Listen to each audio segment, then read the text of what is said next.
I'm Evelyn Maddox, 46 years old, retired Lieutenant Colonel, United States Army.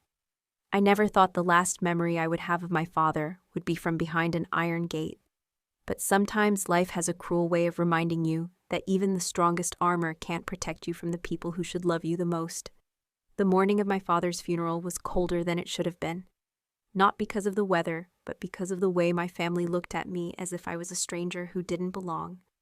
My brother Mark stood between me and the gate, arms folded across his chest. My mother, always so meticulous in her grief, stood just behind him, her face a blank mask I couldn't read anymore. "You're not welcome here," Mark said, his voice flat. "Dad wouldn't have wanted this."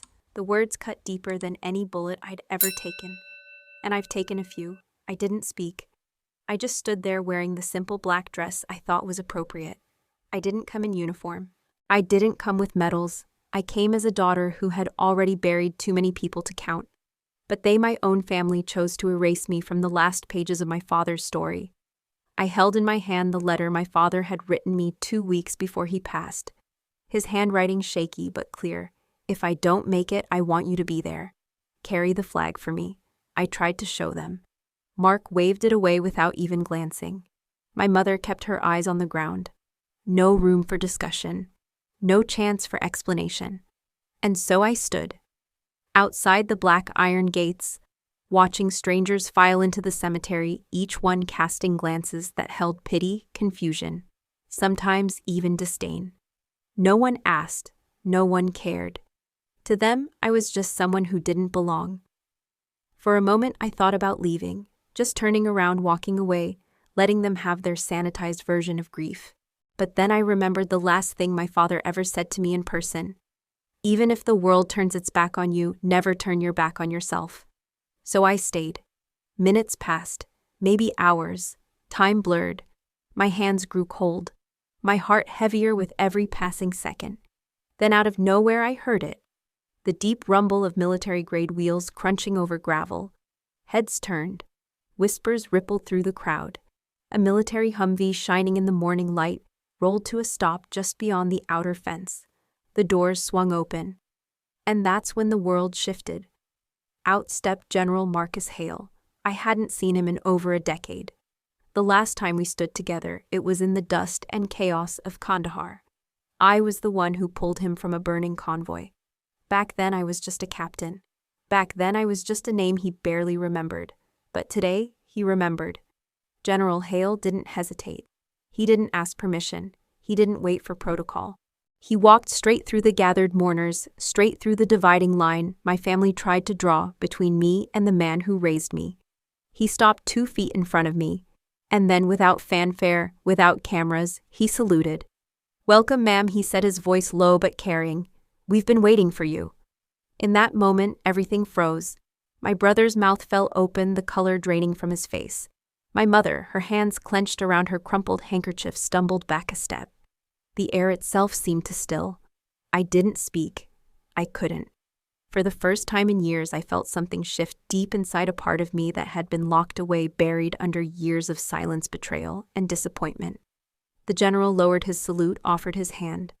"Your father's last wish," he said, "was for you to carry the flag." Gasps rippled. Cameras clicked. My brother's jaw worked soundlessly, but no words came. My mother shook her head in disbelief, her face a mixture of shock and something else, something darker. Regret, perhaps, or shame. I took the general's hand. I stepped forward. Not because they allowed me, but because I belonged there. I could feel the weight of every eye as we walked together toward the white canopy in the distance. The military band silenced itself. The murmur of voices faded into the wind. Somewhere behind me, I heard my brother mutter something, but I didn't turn. I didn't need to. I kept walking, one step, then another. And in that silence, carried by the sound of boots on gravel, the rustle of flags, the crispness of the morning air, I realized something. Revenge doesn't always come in the form of raised voices or slammed doors. Sometimes the quietest steps are the loudest. Sometimes dignity speaks louder than rage.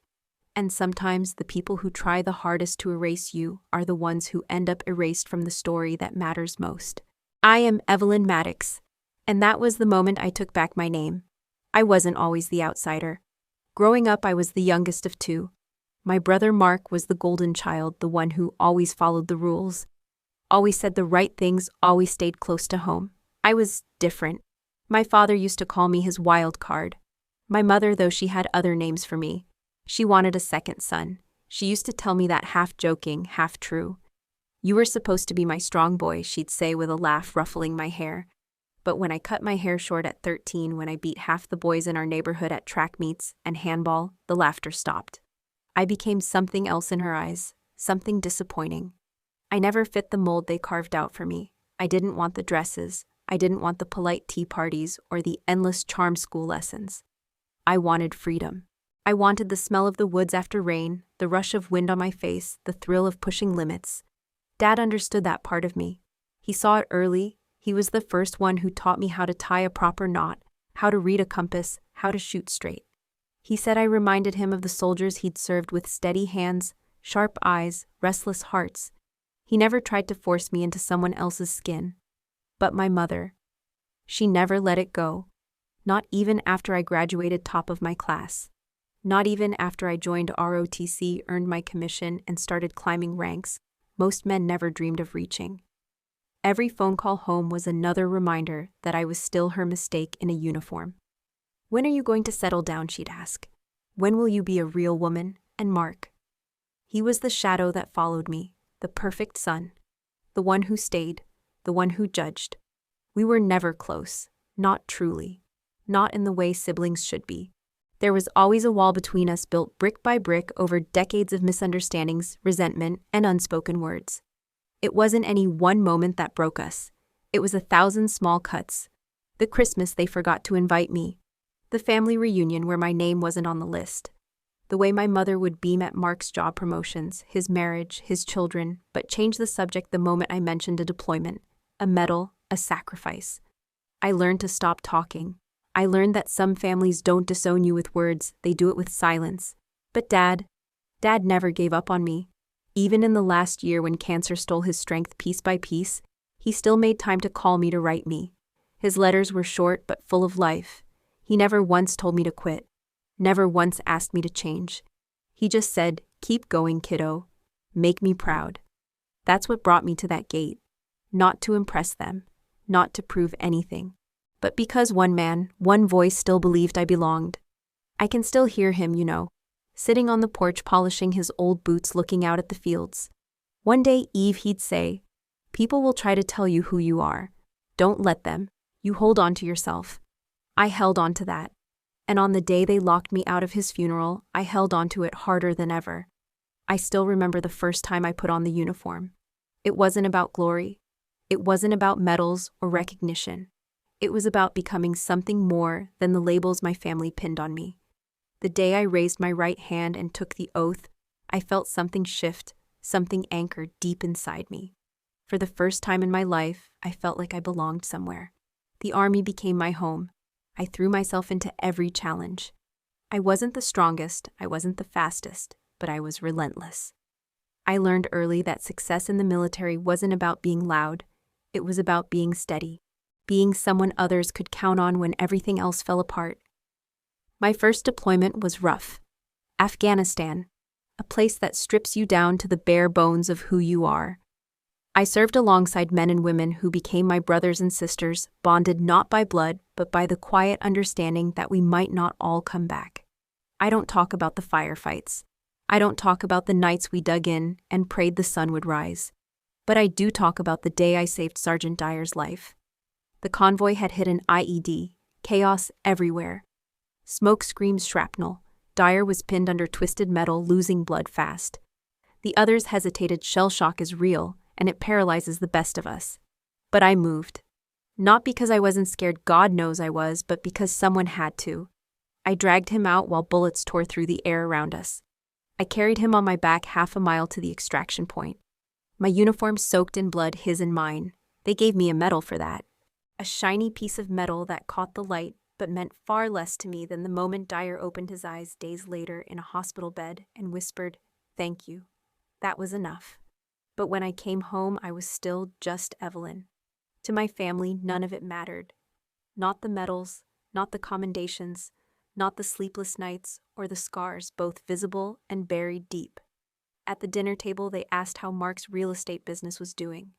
They talked about my niece's dance recital. When I mentioned my promotion to captain, my mother nodded politely and changed the subject to the weather. I stopped bringing it up, even when I made major, even when I stood on stages with generals shaking my hand, even when the President of the United States signed my promotion to lieutenant colonel. The news never made it onto their refrigerator. There's something deeply hollow about giving your all to a cause to your country, only to come home and feel invisible. My father's eyes would light up when I shared my stories. He kept every article, every clipping, every photograph. But my mother, my brother, they barely looked up from their wine glasses. When I received the Bronze Star for saving an entire platoon during an ambush in Helmand Province, I mailed a copy of the citation home. Months later, I found it buried in a drawer unopened. I learned something in those years: not all battles are fought on foreign soil. Some are fought in the quiet spaces between words, between expectations, between who you are and who others demand you to be. It didn't break me, it hardened me. I became the soldier they never wanted, the daughter they couldn't claim, the ghost at every family gathering, even when I was physically present. But Dad, he never stopped believing. He never let me fade. In every call, every scribbled letter from his hospital bed, he reminded me, it doesn't matter who sees you, it matters who you are when no one's watching. That was the only approval I ever needed. And on the day they locked me out, it was his voice, steady calm, that kept me standing tall. My father was never the type to waste words. He wasn't one for long speeches or grand gestures. His love came quietly through the way he polished my boots before my first deployment, the way he always made sure there was fresh coffee waiting when I came home on leave. And most of all, through the letters. Even when his hands began to shake, even when the cancer started eating away at his strength, he wrote to me. Not emails, not text messages. Real letters, ink on paper. His handwriting always slanted to the right, sharp but warm. Proud of you, kiddo, one letter read. No matter where you are, you've got this old man in your corner. I kept every single one. They arrived at strange times, sometimes weeks apart, sometimes 2 in one day. Short notes, little updates about the garden, memories of me as a child chasing fireflies in the backyard. Occasionally reflections on life, on aging, on regrets he rarely spoke of aloud. But the words that stayed with me most were simple. You are not what they say you are. You are who you choose to be. I clung to those words, especially in the moments when I felt invisible to the people who shared my blood. My mother stopped calling years ago. Mark only reached out when he needed something. But Dad always made the effort. That's why I tried so hard to make it home. I was halfway across the world when the message came through. My unit was in the middle of an Extraction 2 aid workers trapped behind enemy lines. It wasn't supposed to be complicated. But nothing in war ever goes the way it's supposed to. The extraction turned into a firefight. Minutes stretched into hours. I made the call, finished the mission first. Always the mission. Always the team. That's what I was trained to do. That's what he taught me to do. By the time we made it back to base, I had 3 missed calls and 1 voicemail.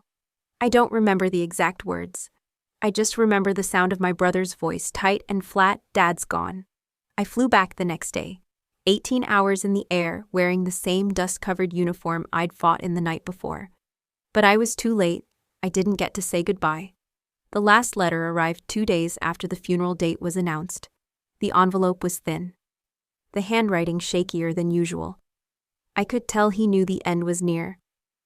Eve, he wrote, if I don't make it, I want you to promise me something. Stand tall. Don't let them tell you where you belong. You carry the flag if you can. You say goodbye however you need to. I'll be watching. I'll be proud. I read that letter a dozen times. I slept with it under my pillow. I held onto it on the flight home, fingers brushing over the faded ink, like it was something sacred. But none of that mattered to them. When I called Mark to tell him I was coming, his words were cold. It's handled, he said. Just stay where you are. When I called my mother, she let the phone ring. I showed up anyway. And they locked the gate. They pretended like I didn't exist. Like the 22 years I gave, the lives I saved, the father I lost, they were all irrelevant. But I knew the truth. Because in the end, it wasn't their approval I needed. It was his. And no matter how far I was, no matter how late I arrived, I knew in my heart that he, my father, was still standing beside me. I stood there motionless just outside the black iron gate that separated me from my father's funeral. The cold air clung to my skin, but it wasn't the weather that chilled me, it was the silence. The kind of silence that only comes when people decide you no longer matter. My brother Mark was the first to step forward. His expression was sharp, practiced the same look he wore as a teenager when he wanted to remind me that I was different, that I didn't belong.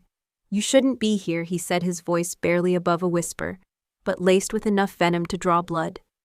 "You had your chance to be part of this family. You chose something else." I said nothing. I held the letter in my hand, the one Dad wrote me, the one he signed with shaky hands and too much hope.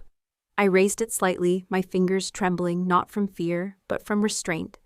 Mark's eyes flicked toward it. He didn't even bother to read. He just shook his head and smirked. "Loyalty to the army didn't help you keep a family, did it?" he muttered. "Soldier, but still. No one standing beside you now."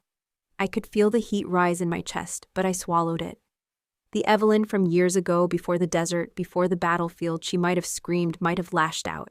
But I wasn't her anymore. I wasn't here for them. I was here for him. My mother stood off to the side, clutching a black lace handkerchief in her gloved hands. She refused to meet my eyes. Not once. She looked through me, past me, like I was air.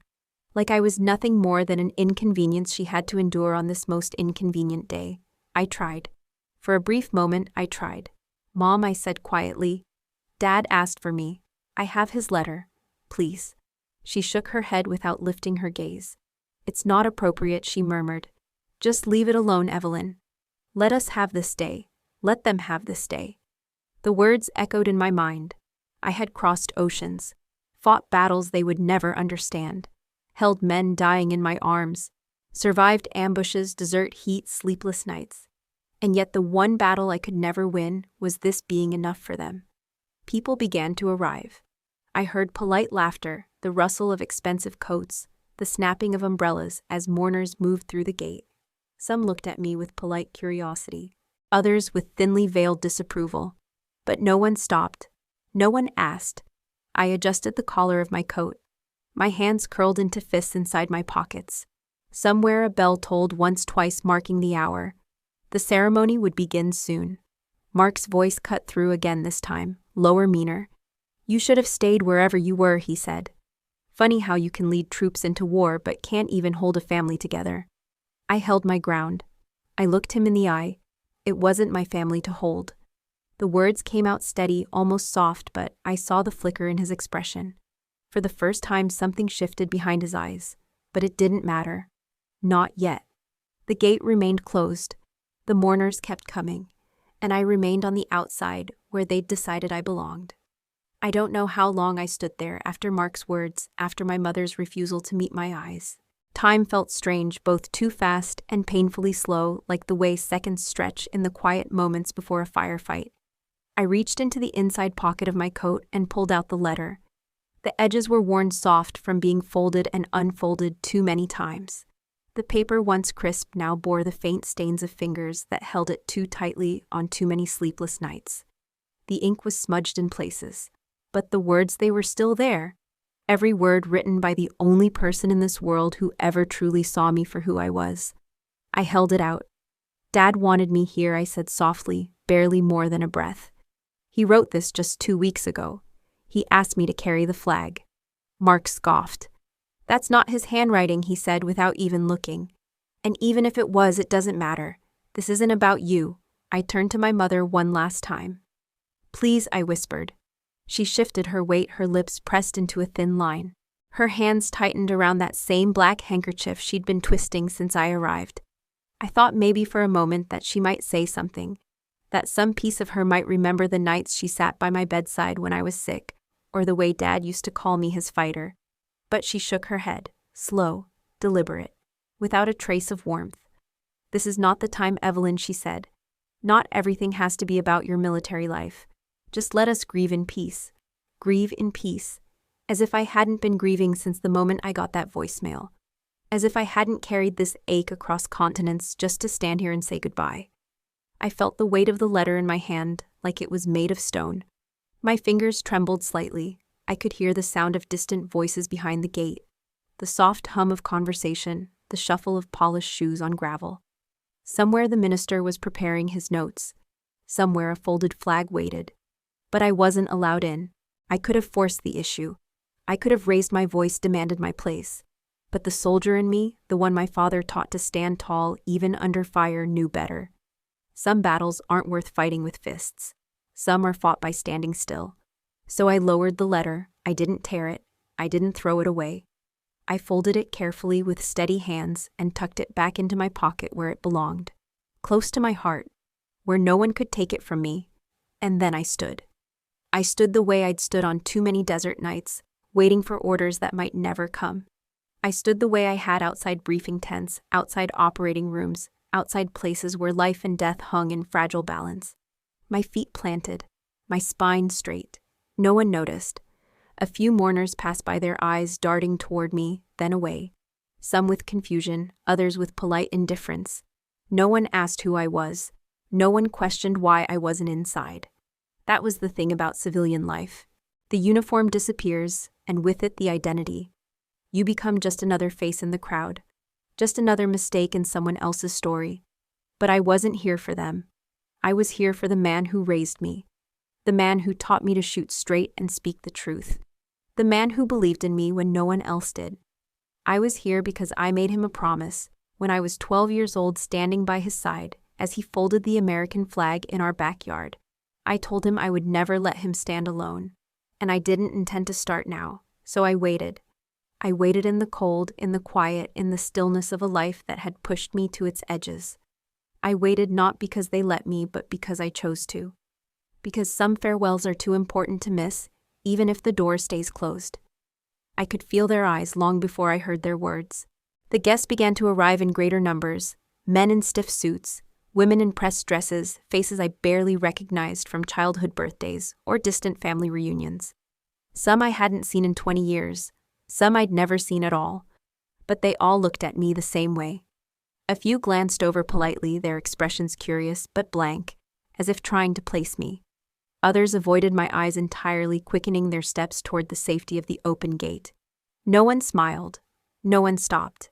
It was as if I had become something they didn't want to acknowledge, an awkward footnote to a story they had already decided how to tell. And then the whispers started. I heard them in fragments carried on the wind like shrapnel. "Is that her?" someone murmured. "The daughter, right?" The soldier. A sharper voice. "Didn't she miss the last family Christmas, stayed overseas or something? Left her parents alone." I kept my face still. The military teaches you that control your breathing, control your expression. Don't let them see the crack. But the words kept coming, soft but barbed. "She's not even dressed for this. Who does she think she is after all these years?" And then one voice, clearer, louder, without even the decency to lower the volume, cut through everything. "She doesn't belong here. She has no right." I felt it like a slap, sharp and deliberate. My fingers curled tighter around the inside lining of my coat where the letter still pressed against my ribs. I didn't move. I didn't speak. I kept my eyes fixed on the flag-draped canopy in the distance beyond the gate I wasn't allowed to cross. Beyond the wall they built long before today. The thing is, words like that, they don't pierce you all at once. They work slowly, like cold, seeping into your bones. You hear them. You tell yourself they don't matter. But somewhere deep down, the hurt sets in anyway. I could feel the weight of every moment I'd ever stood alone, the deployment ceremonies without family, the empty mailboxes during holidays, the polite but brief phone calls, where silence said more than words.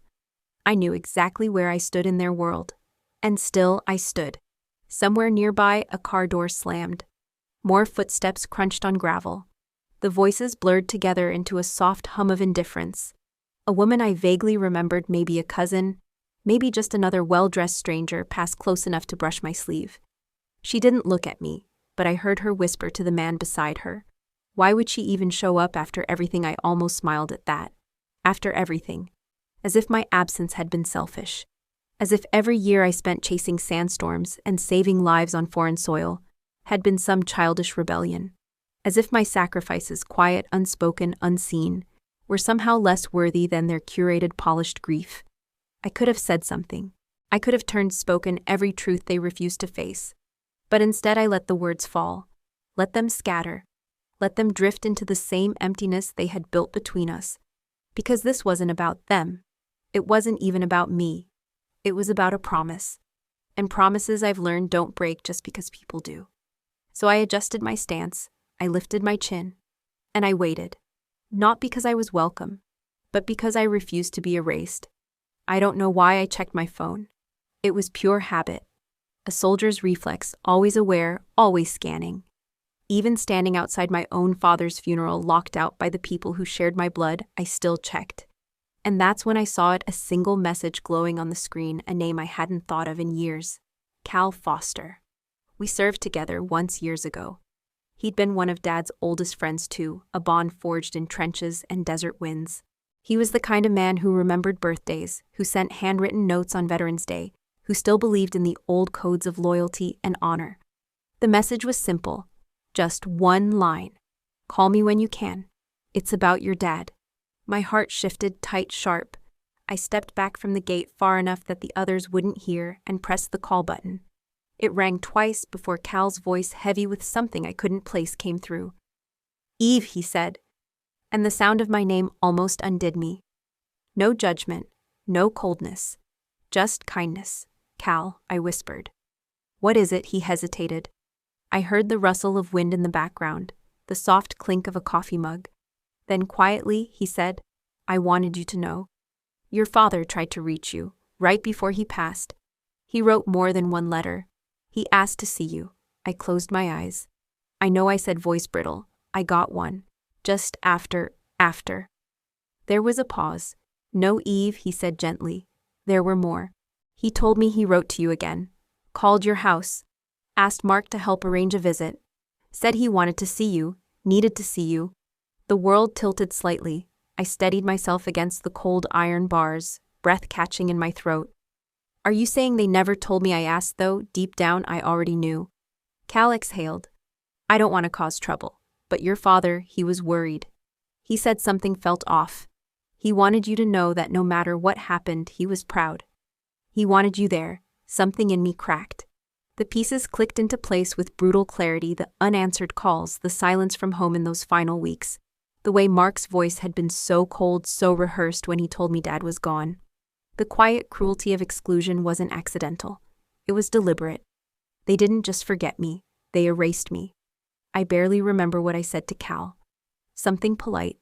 Something that didn't match the weight in my chest. I ended the call with a thank you, fingers numb, mind racing. I could still see them, Mark standing near the gate talking to one of the ushers, like nothing was wrong. My mother, her head bowed, her gloved hands folded delicately around that worn black handkerchief. Their grief performed. Neat, controlled, picture perfect. I stood there holding onto the phone like it was the last anchor I had, and for the first time since I arrived, I felt something more than sadness. I felt betrayal. The kind that sinks deep and settles heavy.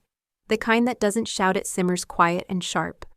I thought about the way Dad used to look at me after a tough mission. The way he used to say, even when they try to write you out, you write yourself back in. I inhaled deeply, forced my heartbeat to slow. I wasn't leaving, not until I said goodbye. Not until I made sure they understood that no matter how hard they tried to lock me out, I was still here, still standing. Because the truth has a way of surfacing, and some stories, some names refuse to be buried. I should have known it wasn't just Mark. As I stood there, the phone call with Cal still echoing in my ears, I looked back toward my mother. She was standing perfectly still, her back straight, her eyes fixed somewhere distant, anywhere but on me. And that's when the memory hit me. A small detail, something I hadn't thought about until now. The last photo I ever received of my father.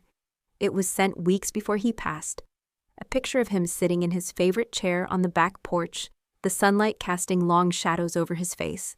He looked thinner, weaker, but it wasn't the weight loss that struck me, it was the eyes. He wasn't smiling, his eyes, always so full of quiet strength, held something I couldn't name back then. Sadness, disappointment, or maybe resignation. I had told myself it was the illness, that it was just the natural wear of time. But now I saw it for what it was, the weight of betrayal, the ache of being silenced in his final days, And my mother, she had been there. I tried to shake the thought. I wanted to believe she wouldn't do that. Not her. Not the woman who used to kiss my forehead, who used to run her fingers through my hair while reading me bedtime stories. But the more I looked at her, the stiff posture, the absence of emotion, the cold detachment, the more I realized the truth. She knew. She knew he wanted to see me. She knew he asked for me. She knew about the letters, the calls. And she chose not to tell me. I felt my stomach tighten. My hands balled into fists without me realizing. I took a slow breath, grounding myself the way they taught us in the field. When you can't trust the people around you, you trust your training.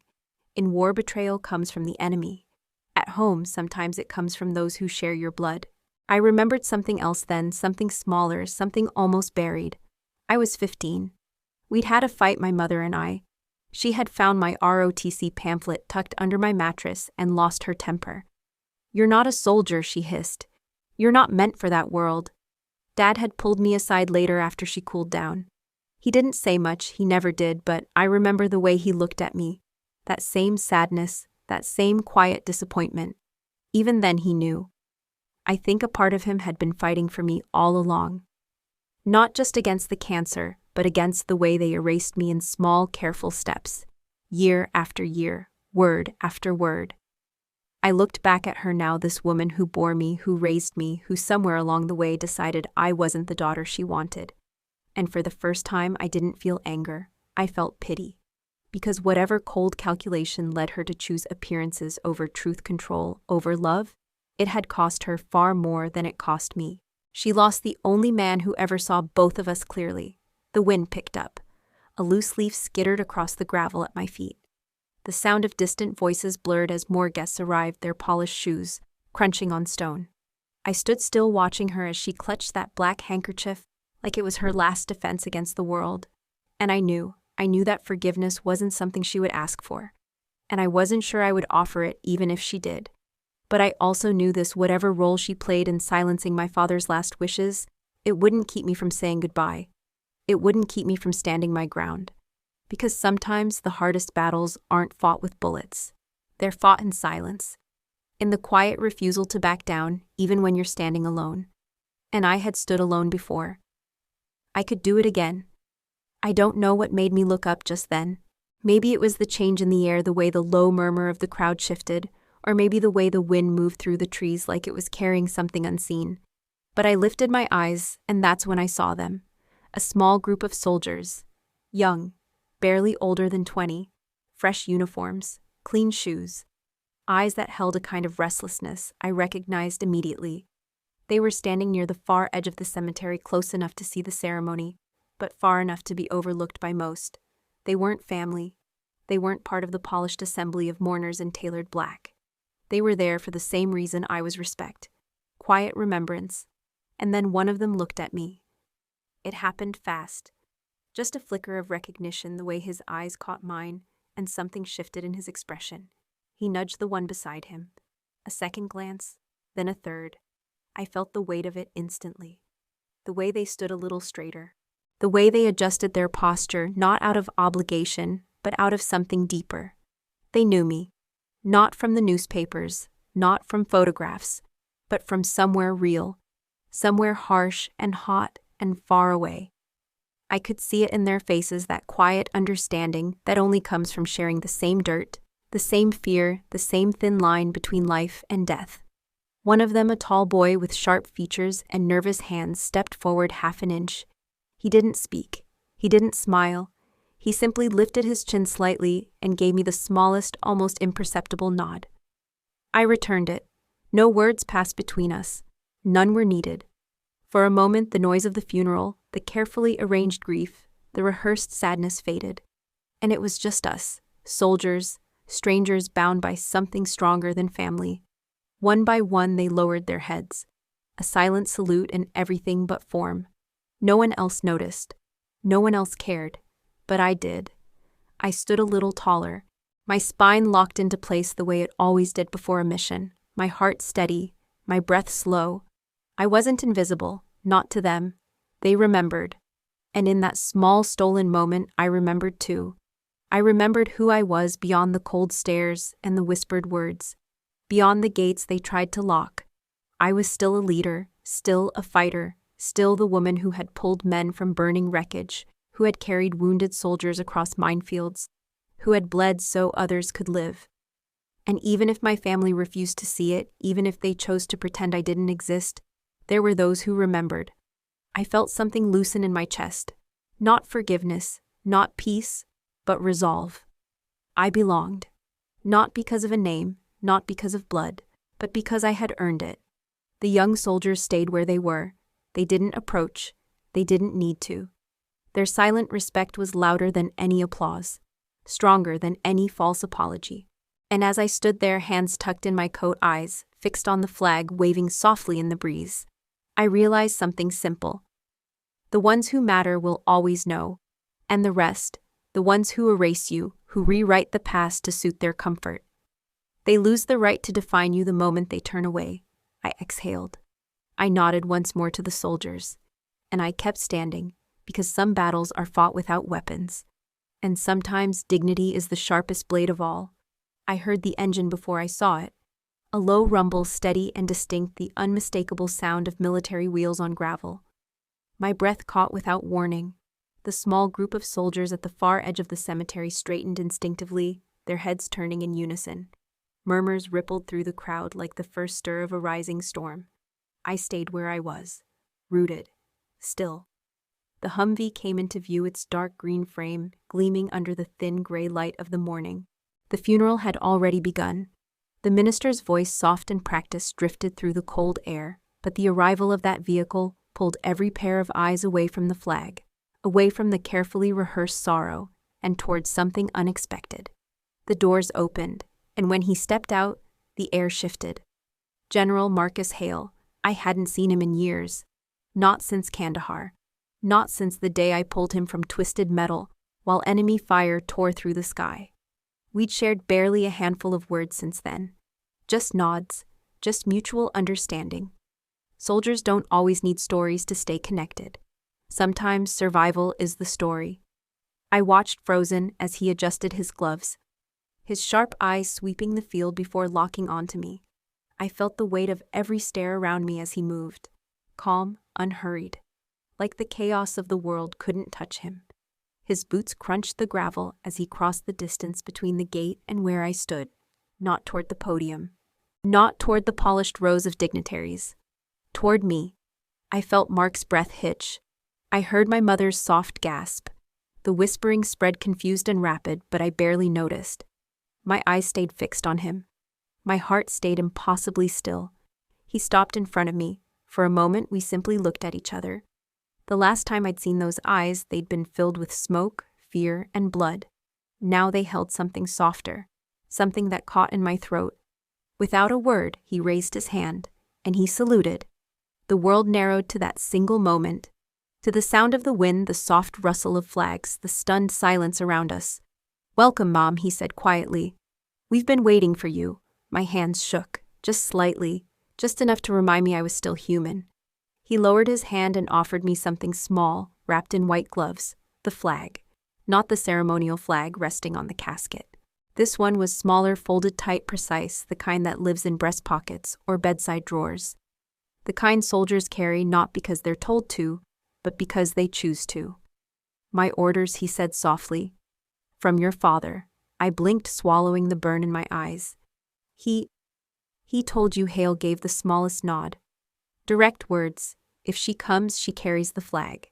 The air felt too thin, the sky too wide, the ground too far beneath my feet. I took the flag with both hands, careful not to let my gloves brush the edges. It felt heavier than I remembered. Not in weight, in meaning. The murmurs around us swelled. Faces turned. Cameras discreet but always present, tilted in our direction. I could hear fragments of sentences. "Who is she? What's going on?" As that Mark didn't speak. His face had gone pale, mouth half open, eyes darting between the general and me. My mother's expression was something I couldn't quite read. Shock, confusion, perhaps the first traces of shame. But none of it mattered. I stepped forward. The gate opened without resistance. The same gate that had barred me hours earlier now swung wide. Not because they wanted me, but because I no longer needed their permission. General Hale walked beside me. We crossed the grounds together, boots sinking slightly into the soft earth. The music had stopped. The minister stood frozen, his words half-formed on his lips. The entire assembly watched in breathless stillness. And somewhere in that quiet, I felt the weight on my chest shift. Not lighten, but settle. I belonged here. Not because of them. Not because of blood. Because of him. Because of the man who raised me to stand when others sat to speak. When others stayed silent to carry the weight of honor whether anyone noticed or not. As we reached the flag-draped casket, I held the folded cloth close to my heart, and for the first time since I arrived, I let myself breathe. I barely remember how my feet kept moving. General Hale walked beside me without a word, steady and calm as the sea of faces parted. The ceremony had come to a complete halt. The band fell silent. The minister lowered his notes. All eyes locked on us, the forgotten daughter and the 4-star general. I could feel the weight of the folded flag pressed against my palms. It was both impossibly light and crushingly heavy at the same time. My heart pounded, but my face remained still. Years of discipline held me together. We reached the canopy where the casket lay beneath its precise folds of red, white, and blue. General Hale gave me the smallest nod, then stepped back, allowing me to take my place. That's when another man rose from the front row, another uniform, though not as high-ranking. His posture was rigid, his movements rehearsed. He whispered something into the ear of the minister, then cleared his throat as he turned to the assembled guests. I recognized him. Brigadier General Doyle. I hadn't seen him in nearly 15 years. We'd served briefly in the same command post, though we never spoke more than a few words back then. Now he addressed the crowd with the quiet authority of a man used to being heard. Ladies and gentlemen, he began, his voice cutting through the stunned silence before we proceed. I've been asked to share something important, something the family of the deceased wished to honor today. I felt every muscle in my body tighten. Doyle's eyes briefly met mine before returning to the audience. Before his passing, General Whitmore, he paused to gesture toward the casket, made specific requests for this ceremony. In addition to the honors already prepared, he left one final instruction. My breath caught. He requested, Doyle continued, his voice steady, that Lieutenant Colonel Evelyn Maddox carry the flag and lead the closing rites of this service. The words landed like thunder in the quiet air. A visible ripple of shock passed through the mourners. I saw faces turn toward me, mouths slightly open, eyes narrowing in confusion or disbelief. Mark was frozen in place, his expression unreadable, while my mother pressed one gloved hand to her chest. Doyle didn't elaborate. He didn't need to. He simply nodded once, then gestured for me to step forward. The general's voice faded as I took my place beside the casket. My hands didn't tremble. My breathing was controlled. But inside I felt everything. The years of distance, the quiet betrayals, the silences that had carved fault lines through my life. And still I stood. I heard whispers, half-sentences. I thought they weren't speaking. Wasn't she the one? Why her? The disapproval radiated from some faces, while others watched with cautious curiosity. But none of that mattered now. I was here. I was the one he chose. I lowered my head slightly and placed the folded flag onto the casket with both hands. The gesture was deliberate, reverent. A soldier's farewell. Not for an audience, not for cameras, but for him. For the man who never stopped believing I belonged. For a long moment no one moved. Even the wind seemed to still. I could hear my own heartbeat in my ears, steady and calm beneath the weight of it all. And then slowly, one by one, the soldiers in the audience began to rise. Some were in uniform, some were not. But they stood quietly, respectfully, heads bowed. I felt the tears rise behind my eyes, but held them back. I finished the placement, stepped back, and I knew. No matter what they'd tried to take from me, no matter how hard they'd worked to erase me, I had written myself back in. Without shouting, without force, with nothing but dignity, I belonged. And no one could take that from me again. I didn't plan on staying after the ceremony. The moment the final notes of taps faded into the wind, I stepped back from the casket, hands steady, my breath even. General Hale gave me a quiet nod. The other soldiers, those who had stood in silent respect, returned to their places. The ceremony resumed, but something had already shifted. By the time the last words were spoken, the damage was done. I caught the glances first, subtle at first, then bolder. A few of the guests moved toward me quietly, offering brief handshakes or murmured words of respect. One man, a retired colonel, judging by the lapel pins on his coat, met my eyes and simply said, "Your father raised the right one." I thanked him softly, unsure how to carry the weight of those words. But it wasn't the soldiers I watched. It was my family. Mark stood stiff near the reception tent, his face pale and tight. His wife whispered furiously in his ear while he kept darting glances toward me. My mother sat on a folding chair, hands still clutching the black handkerchief, like it was the last thing tethering her to composure. Her eyes, for the first time all day, weren't cold.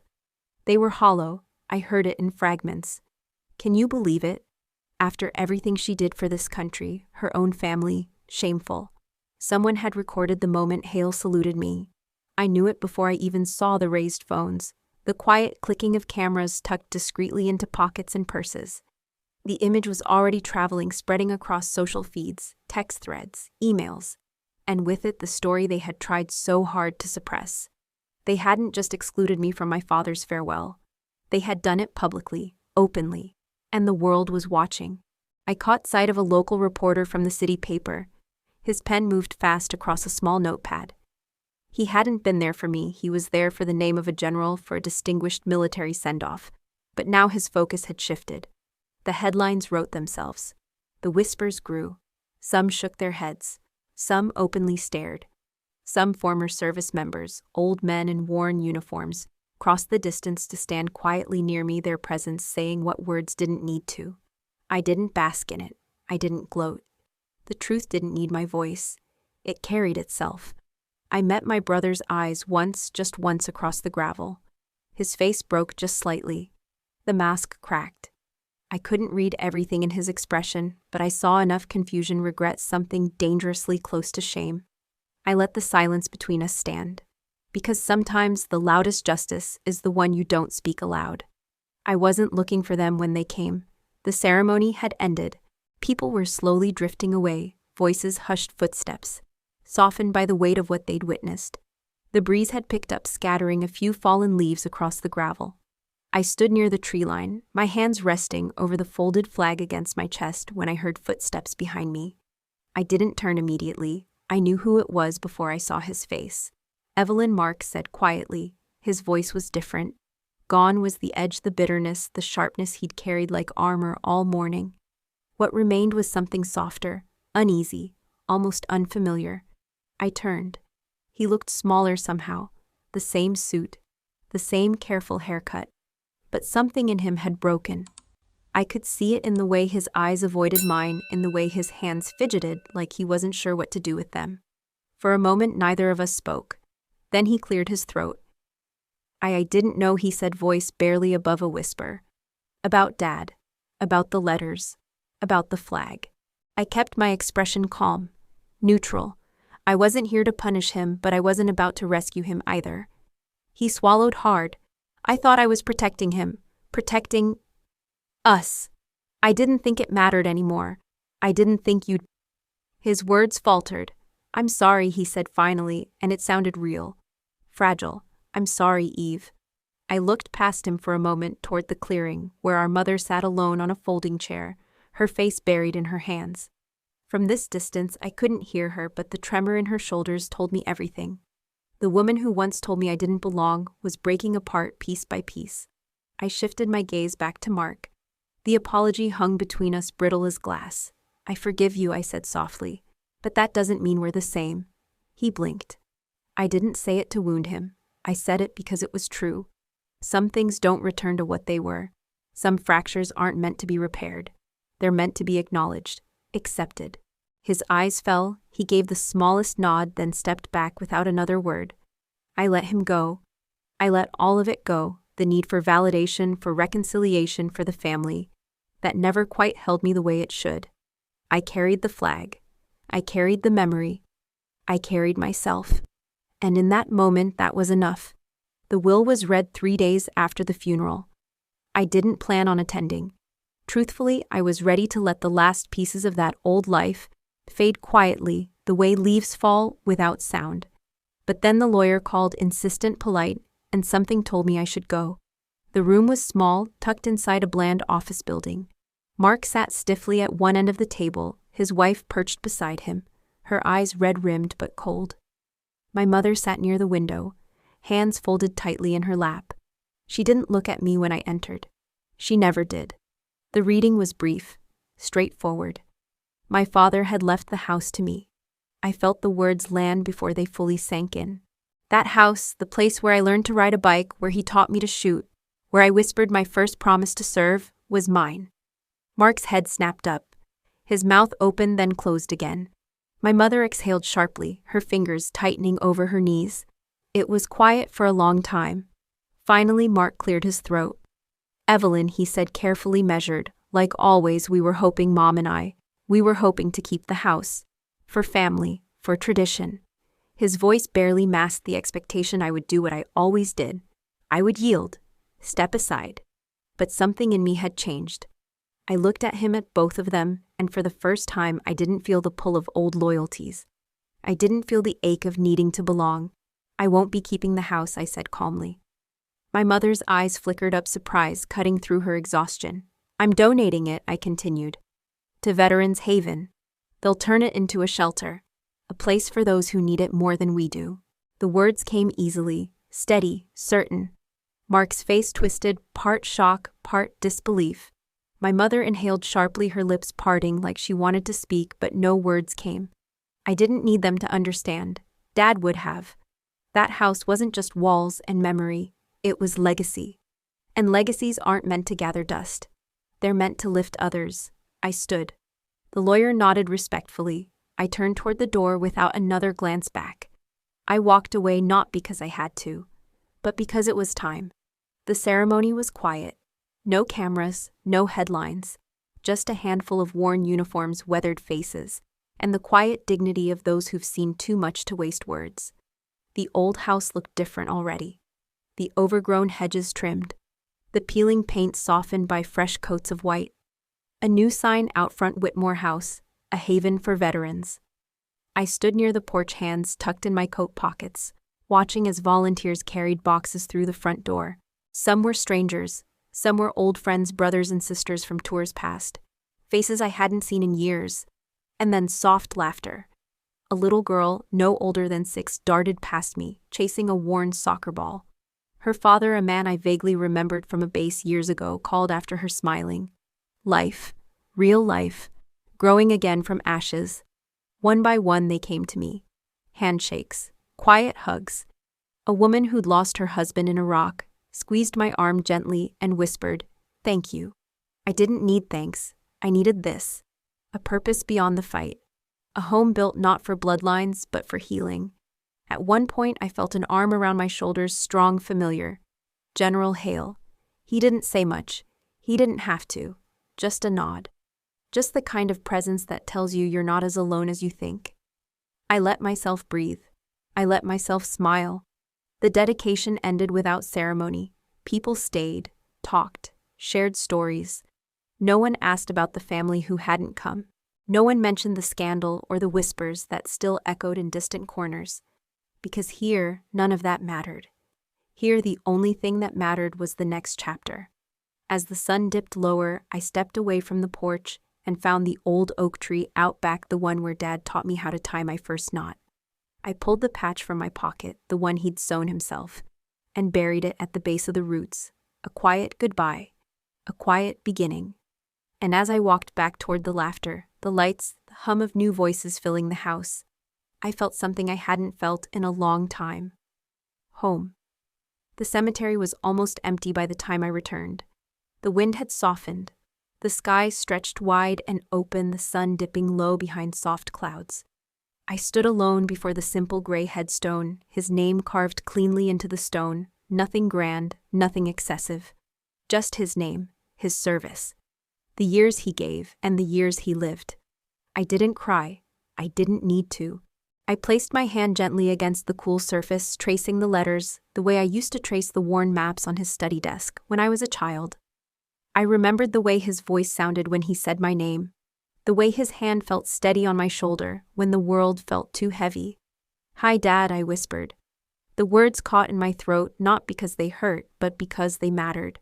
I told him everything I needed to without saying much at all. I knew wherever he was that he had seen it. The salute, the flag, the choice I made to give the house to those who needed it more. I stepped back, and that's when I felt the tug. Small fingers wrapped around mine. I looked down to find a little girl. Brown curls, bright eyes, no older than 7, looking up at me. I recognized her.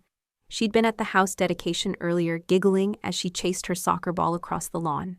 "My dad says you're a hero," she said softly, her voice barely above the breeze. "He says you saved people." I smiled, not the tight practice smile I'd learned to wear, but something gentler. "Real. I just did what I could," I told her. She didn't let go of my hand right away. "I want to be like you when I grow up," she said, her eyes shining. Her father, one of the veterans, stood a few paces back, watching quietly. He gave me a small nod, the kind of nod that says everything words can't. I knelt slightly, keeping my voice low. "You don't have to be like me," I said. "You just have to be kind, brave, honest. That's enough." She hugged me quick and warm before running back to her father. I stood there for another moment, the wind lifting the hem of my coat, the grass beneath my boots, the weight of the folded patch still tucked deep in my pocket. And for the first time in a very long time, I didn't feel heavy. I felt free. I took one last breath and turned away from the headstone. My steps were unhurried, my heart steady. The path stretched ahead, gravel crunching softly beneath me. The camera, if there'd been one, would have followed my back, as I walked, the breeze brushing softly through the trees, the quiet of the world settling like a benediction. And in my mind, I heard his voice one last time. Because honor isn't something people give you. It's something you carry quietly, deliberately. Even when no one else is watching. Even when no one else remembers. I carried it still. I carry it now. Before we say goodbye, I'd love to know, where are you watching from? Is it a quiet morning with a warm cup of coffee, or a late night where stories like this keep you company? Let me know in the comments. I read every single one with gratitude. And if this story touched your heart, please consider subscribing to this channel, not just to hear more stories like this, but to be part of a community that still believes in kindness, healing, and second chances. Thank you for spending your time here with me today. Wherever you are, I hope you carry this story with you. And remember, sometimes the miracle doesn't knock on your door. It waits quietly until you're ready to open your heart. Take care, and I'll see you in the next story.